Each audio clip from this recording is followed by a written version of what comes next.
Welcome back to the StayHYPE podcast, where I help you heighten your personal experience through my own experience on this earth.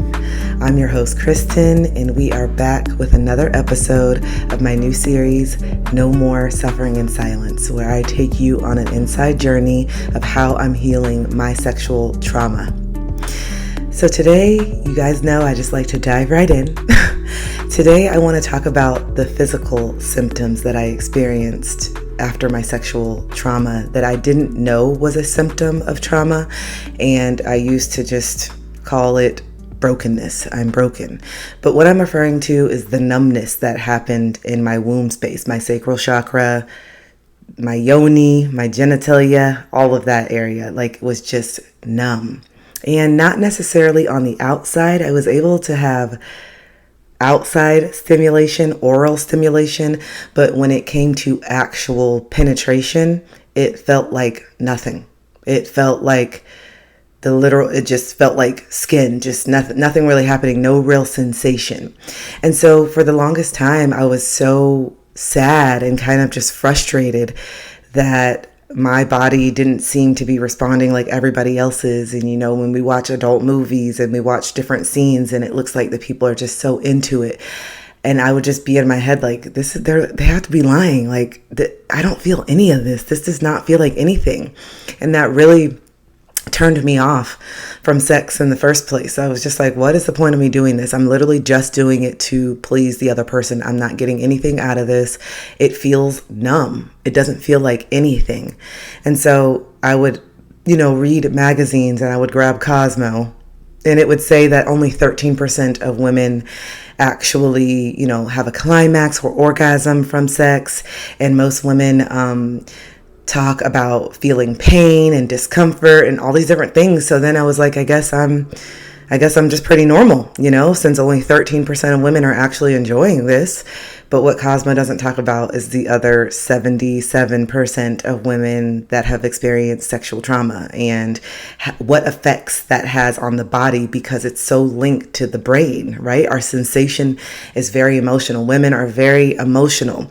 And so when we don't feel emotionally safe or really truly emotionally connected or emotionally understood, and our needs are not prioritized in that way, it can just turn off feeling. It can completely block the feeling. And so I didn't realize that it wasn't my body that was broken. It was my emotional state.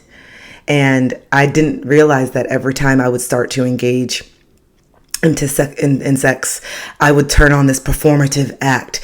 The real Kristen would just completely dissociate, and I would start being what I thought they wanted me to be. I would start moaning and doing different sounds that I had heard and seen on adult movies, and replaying and reacting stuff that I watched and what I thought they would want to hear.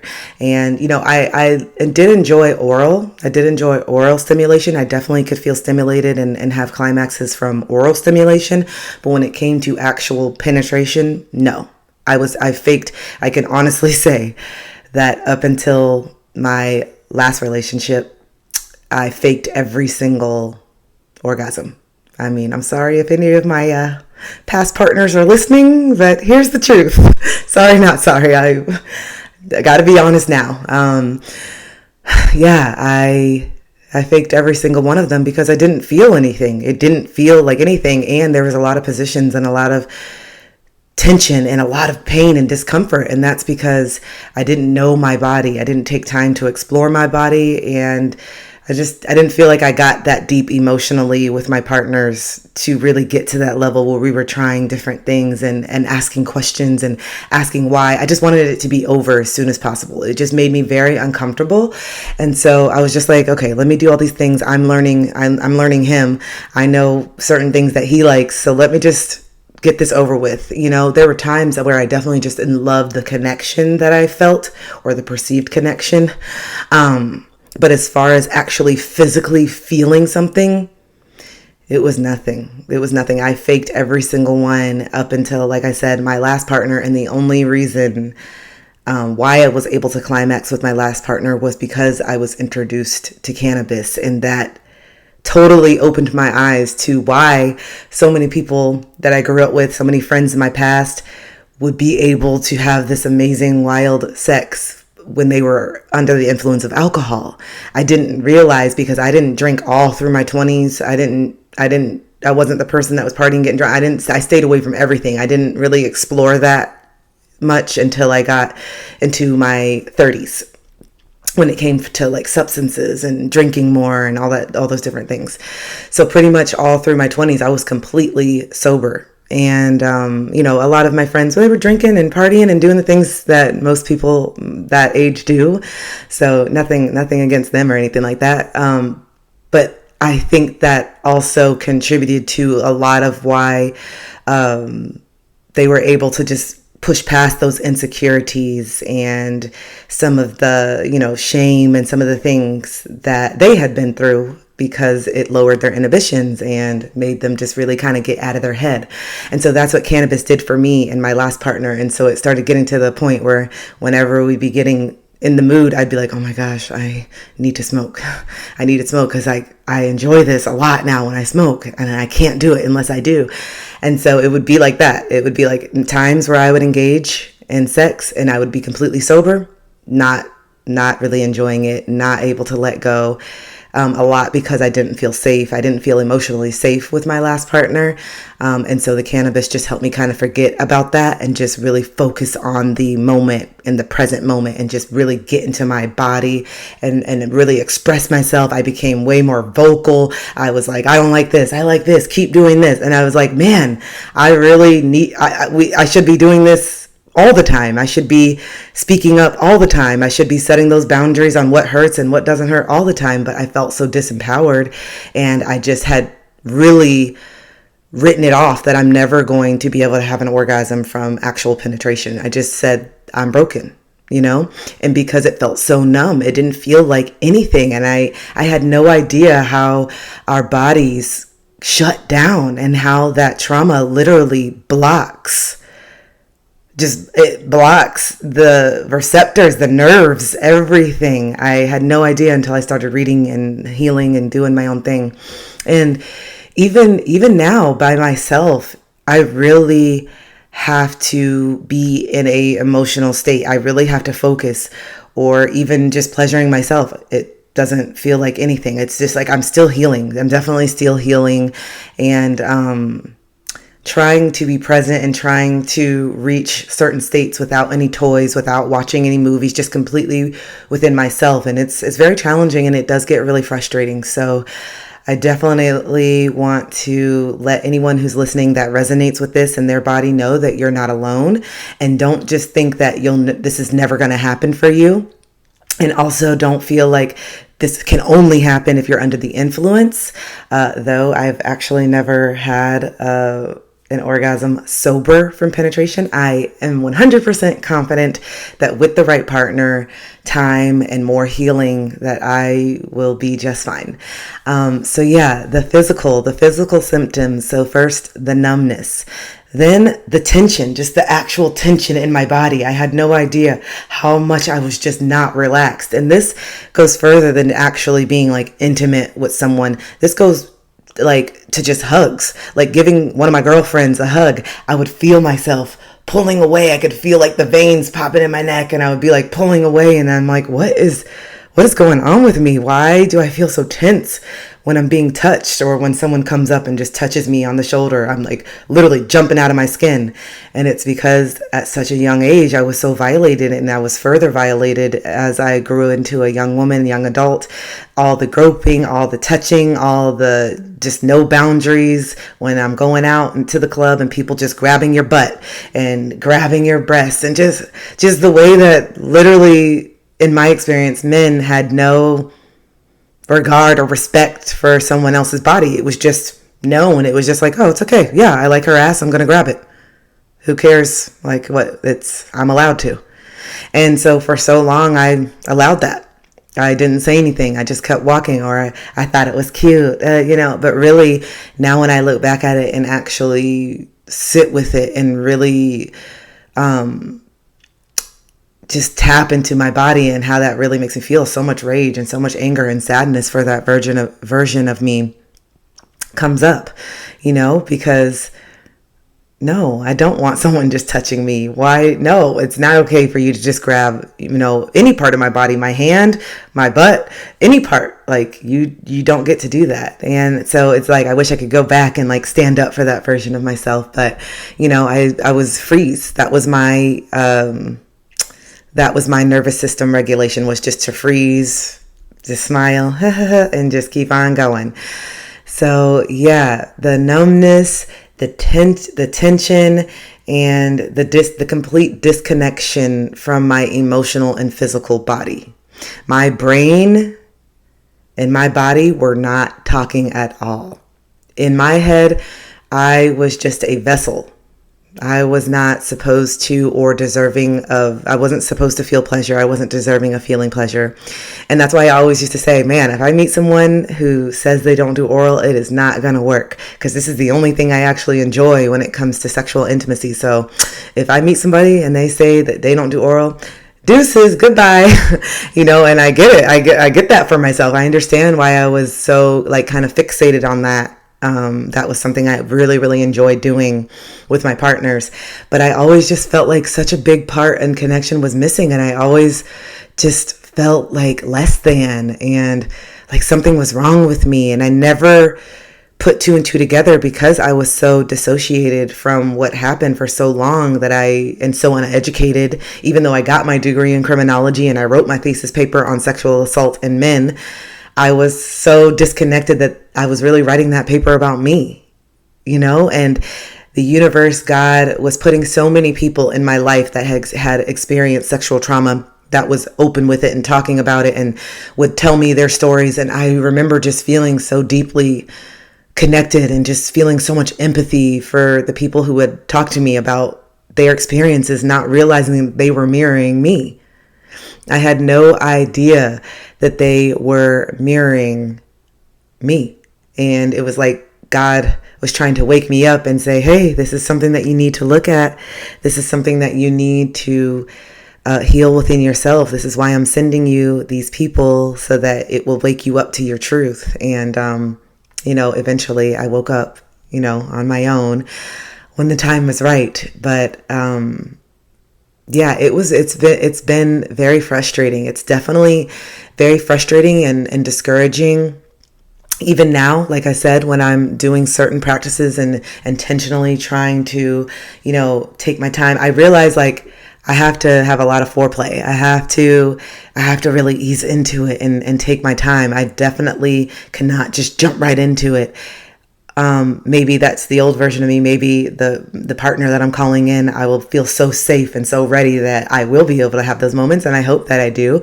But I think in the beginning, especially, I need to build a really strong emotional connection with my partner. And I have realized and surrendered to the fact that I am not the type of person that can just go out and have a one night stand and really enjoy it. That's just not how I operate. That's not how I work. I need to have some type of connection other than just physical in order for me to really enjoy it, in order for me to actually enjoy it. And I'm okay with that. I don't really plan on having any one night stands in the future right now. I really am enjoying being celibate. It gets hard sometimes, but I'm really enjoying just being celibate and harnessing my own energy and really learning my energy and continuing to heal and make sure that I am at the point where I feel very comfortable setting those boundaries, because it's easy to say it when I'm just here and I'm by myself, but it's a totally different story when the person's right there in front of me and these wounds and these old patterns and behaviors start to pop up, because they do. It's really challenging when you're in the position not to shrink, not to be small. And that's why it's so important that we are engaging with people that really respect us, that really care about us. And even if it is just a fling, even if it is a one night stand, I'm not saying that we can't have fun. I'm not saying that every sexual experience needs to be with someone that you're in a deeply committed relationship with. But man, like, I think it is important that they have a good head on their shoulders and they are a respectful, kind person. I think it definitely matters. I I think that, someone who is aware and someone who is doing their work and someone who's not carrying so much trauma themselves and not really being responsible about that, I think that's where so many people kind of find themselves in these predicaments where they try to act like they can just cut it off and have no feelings and I can just have sex and sex is just sex. And then a month later, they're upset that the person's not treating them the way they want to be treated, because that energetic exchange is real. And if we still have those wounds within ourselves, we're kidding. We're lying to ourselves if we think that we're able to just have these casual experiences without really doing the work to understand what we are really getting into. It's very serious. It's a very serious energetic exchange that has consequences afterwards. And I really understand that now. And so, as I am working, things that I'm doing to help with stimulating and pleasure is I have been using yoni eggs. I don't know if you guys have ever heard of them, but they're called yoni eggs. I should have grabbed it to show you guys on if you're watching on YouTube. But they're just little crystal, egg-shaped crystals that you can put in there. It's really good for strengthening the pelvic floor. It's really good for those Kegel exercises. And it also is really healing for sexual trauma. It's really healing for bringing more self-love. I have a rose quartz, a green avertine, and I've been trying to get a black obsidian because black obsidian is really good for expelling and cleansing and releasing trauma, and it can bring up a lot of memories, dreams, emotions. And so if you have been thinking about that, or if you're looking into that, just definitely be ready to sit with some of the things that may come up, which is necessary for you to heal. But I wanted to make this episode just to let people know who may be experiencing that numbness and that void that you feel when you have, sex, especially with penetration, is that it doesn't mean that it's a physiological thing. It doesn't necessarily mean that it's a physical, something is actually wrong. It could be that there's still stuff emotionally that you're being blocked from,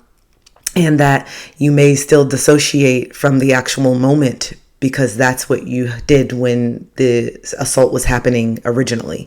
And so your body recognizes these patterns. And also, we could be engaging with people that have a similar energy of our abuser that may be bringing up some type of trauma or something like that, that just reminds us, and we don't even realize, like, the body keeps score. And so while emotionally or mentally you may be checked out, the body is tensing and just feeling that fear and not feeling safe. And so that also can contribute to why it could hurt and not feel good and not really be an enjoyable experience. I know for me, I would immediately just go into a performative act. I wouldn't even allow myself to ease into it and get into it. I would immediately start performing and just going crazy and doing all these things to try to feed the ego of my partner, to let him know, you're doing a great job. I'm loving it. Oh, you're just the best. Oh my gosh. Just all these things that we do that we feel we have to do instead of just being able to be honest. And I look back now and I'm like, I wonder how many of my partners really knew that I was faking, because I don't know. I just feel like they had to know. Some of them had to know that I was not being authentic. But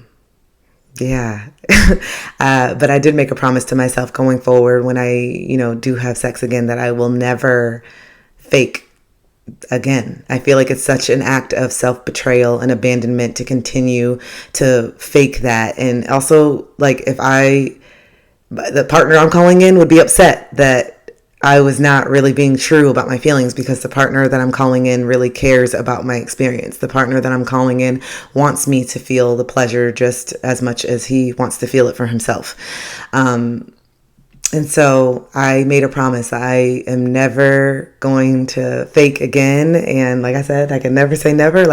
We don't know what we're going to do until we actually get in a situation, but I'm going to really try hard to stand true to that promise that I'm making with myself. But I think it will be easier because my next relationship, I will be completely transparent and open from the beginning before we even talk about actually having sex.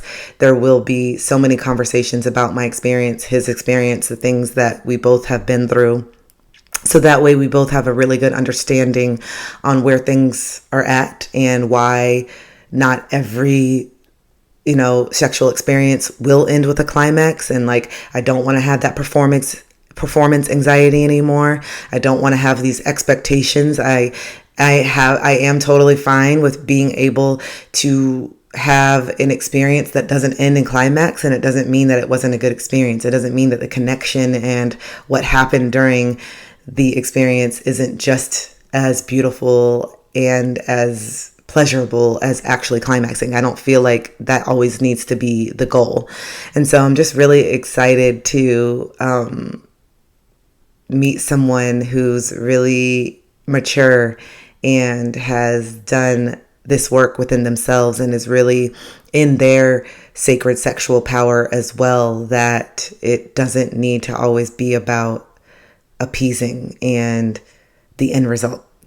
So yeah, I feel like I kind of jumped all over the place, but I really hope that you enjoyed this episode. I hope that it resonated with you and you know that you are not alone and that there are steps that you can take to start increasing the feeling and to start just relaxing in and feeling safe within your body. And it starts with you. I mean, this is something that you can start doing with or without a partner. Even if you're single, you can start exploring your body more and start showing more love to those areas of your body. Start showing more love to your yoni.